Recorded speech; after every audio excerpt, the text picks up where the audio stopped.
Bonjour à tous et merci d'être venus. Donc la première édition de Conf QRP.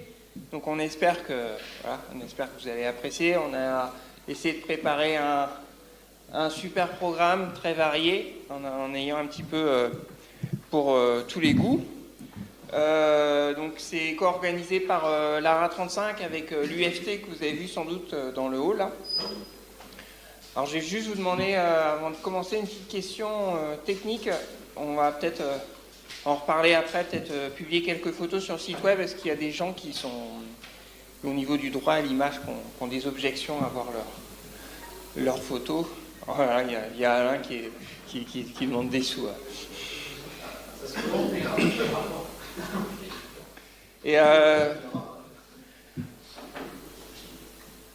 Et donc moi je vais juste vous faire une toute petite présentation très rapide. Alors déjà quand on organise une rencontre sur QRP, pourquoi le QRP? Pourquoi est-ce qu'on pourrait s'embêter à transmettre avec 5 watts alors qu'on a le droit à 500, c'est ça, avec la licence?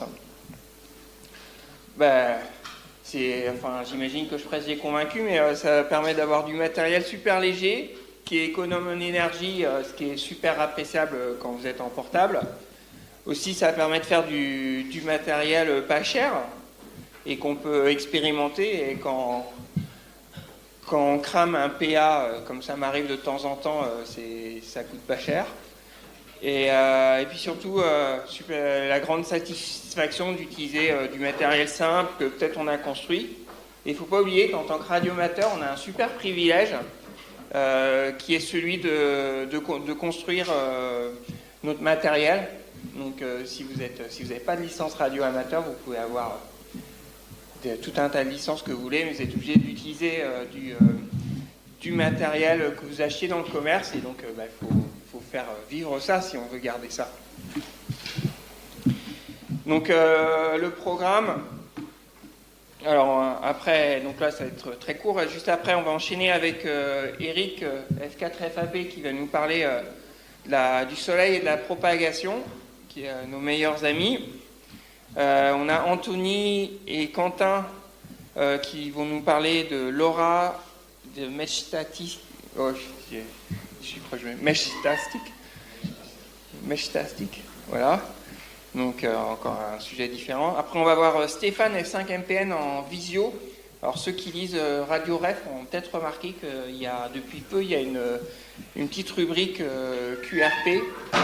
Et donc il va nous parler du FQRP Club qui pour l'instant c'est une page Facebook et des gens qui se rencontrent. Et aussi il va nous parler d'un petit TX de 30 mètres à faire. Après on va avoir Christophe qui va nous parler de SDR, de radio logiciel. On va faire une petite pause déjeuner. Et après ça on aura une antenne, François qui va nous parler une antenne verticale en L pour le portable et pour les bandes basses, ce qui n'est pas forcément très facile. On va avoir une petite visio avec Enzo KTZ qui est responsable des animations sur l'air du GQRP Club, et notamment il va nous expliquer où trouver des stations QRP pour faire des contacts QRP. Guillaume va nous parler de JS 8 Call. On a Alain F6DYA qui est un ingénieur télécom et qui a passé une bonne partie de sa vie à faire des antennes portables et qui va nous parler de ça. Gérard qui va nous parler de télégraphie. Et pour finir, je vois plus rien, François qui a une super petite antenne UHF, VHF qui rentre dans le sac à dos. Donc on garde forcément le meilleur pour la fin. Mais c'est pas que ça, donc il va y avoir des pauses. Et pendant les pauses, il y a tout un tas de gens qui ont amené des trucs intéressants. Alors je vais pas vous les lister parce que on va pas s'en finir. Mais donc le but c'est que c'est en mangeant et à la pause de 15h d'aller voir tous ces trucs et voire de manipuler un petit peu, de faire des QSO et de poser des questions aux gens qui ont fait ça. Et finalement, sur une petite touche un peu plus personnelle, et si le Shack c'était juste un tupperware.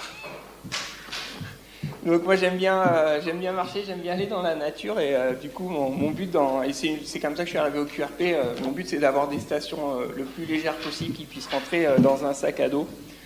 Et donc en fait il suffit de pas grand chose pour communiquer en C-double à travers l'Europe. Donc ça c'est un adaptateur pour utiliser une batterie, la batterie de ma perceuse pour m'alimenter. Ça c'est le superbe TX de QRP Labs.